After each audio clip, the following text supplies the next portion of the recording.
Welcome to Open Heaven Daily Devotional. The Open Heaven Daily Devotional is written by the General Overseer of the Redeemed Christian Church of God, worldwide, Pastor Enoch Attaboy. I pray as you listen and meditate on these, may you be richly blessed in Jesus' name. Today, October 6, 2025. The topic is New Life. Our memory verse is taken from John 11 verse 25, KJV. Jesus said unto her, I am the resurrection and the life. He that believeth in me, though he were dead, yet shall he live. John 11 verse 25 KJV. Bible reading. Our Bible reading is taken from John 11 verses 1 to 44 KJV. 1 Now a certain man was sick, named Lazarus, of Bethany, the town of Mary and her sister Martha. 2 It was that Mary which anointed the Lord with ointment, and wiped his feet with her hair, whose brother Lazarus was sick. 3 Therefore his sisters sent unto him, saying, Lord, behold, he whom thou lovest is sick. For when Jesus heard that, he said, This sickness is not unto death, but for the glory of God, that the Son of God might be glorified thereby. 5 Now Jesus loved Martha and her sister and Lazarus. 6 When he had heard therefore that he was sick, he abode 2 days still in the same place where he was. 7 Then after that saith he to his disciples, Let us go into Judea again. 8 His disciples say unto him, Master, the Jews of late sought to stone thee, and goest thou thither again? 9 Jesus answered, Are there not 12 hours in the day? If any man walk in the day, he stumbleth not, because he seeth the light of this world. 10 But if a man walk in the night, he stumbleth, because there is no light in him. 11 These things said he, and after that he saith unto them, Our friend Lazarus sleepeth, but I go, that I may awake him out of sleep. 12 Then said his disciples, Lord, if he sleep, he shall do well. 13 Howbeit Jesus spake of his death, but they thought that he had spoken of taking of rest and sleep. 14 Then said Jesus unto them plainly, Lazarus is dead. 15 And I am glad for your sakes that I was not there, to the intent ye may believe. Nevertheless let us go unto him. 16 Then said Thomas, which is called Didymus, unto his fellow disciples, Let us also go, that we may die with him. 17 Then when Jesus came, he found that he had lain in the grave 4 days already. 18 Now Bethany was nigh unto Jerusalem, about 15 furlongs off. 19 And many of the Jews came to Martha and Mary, to comfort them concerning their brother. 20 Then Martha, as soon as she heard that Jesus was coming, went and met him, but Mary sat still in the house.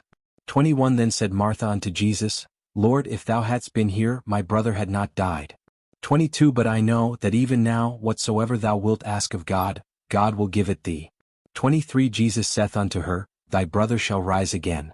24 Martha saith unto him, I know that he shall rise again in the resurrection at the last day. 25 Jesus said unto her, I am the resurrection and the life. He that believeth in me, though he were dead, yet shall he live. 26 And whosoever liveth and believeth in me shall never die. Believest thou this? 27 She saith unto him, Yea, Lord, I believe that thou art the Christ, the Son of God, which should come into the world. 28 And when she had so said, she went her way, and called Mary her sister secretly, saying, The Master is come, and calleth for thee.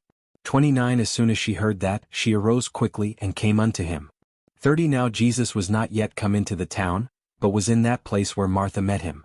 31 The Jews then which were with her in the house, and comforted her, when they saw Mary, that she rose up hastily and went out, followed her, saying, She goeth unto the grave to weep there. 32 Then when Mary was come where Jesus was and saw him, she fell down at his feet, saying unto him, Lord, if thou hadst been here, my brother had not died. 33 When Jesus therefore saw her weeping, and the Jews also weeping which came with her, he groaned in the spirit, and was troubled. 34 And said, Where have ye laid him? They said unto him, Lord, come and see. 35 Jesus wept. 36 Then said the Jews, Behold how he loved him. 37 And some of them said, Could not this man, which opened the eyes of the blind, have caused that even this man should not have died? 38 Jesus therefore again groaning in himself cometh to the grave. It was a cave, and a stone lay upon it. 39 Jesus said, Take ye away the stone. Martha, the sister of him that was dead, saith unto him, Lord, by this time he stinketh, for he hath been dead 4 days.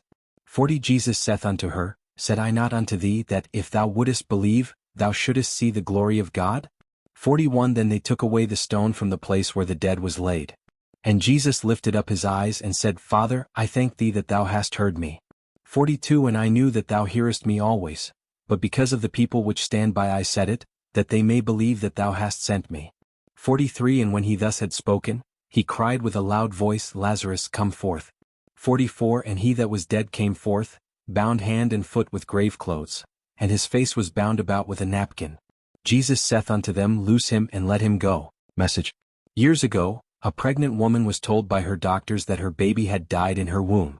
The doctors told her that they needed to remove the dead baby from her womb because it was already decaying, and it posed a health risk to her. However, because the RCCG Congress was near, she told them, Let me go to the Congress first. If God does not perform a miracle, then you can remove the baby. They told her, If we delay the procedure for 1 more week, you will likely die. Still, she insisted on attending the program. On the first and second days of the program, nothing happened. However, on the third day, God's power came down so heavily that I could not stand. I had to ask for a chair while I was preaching.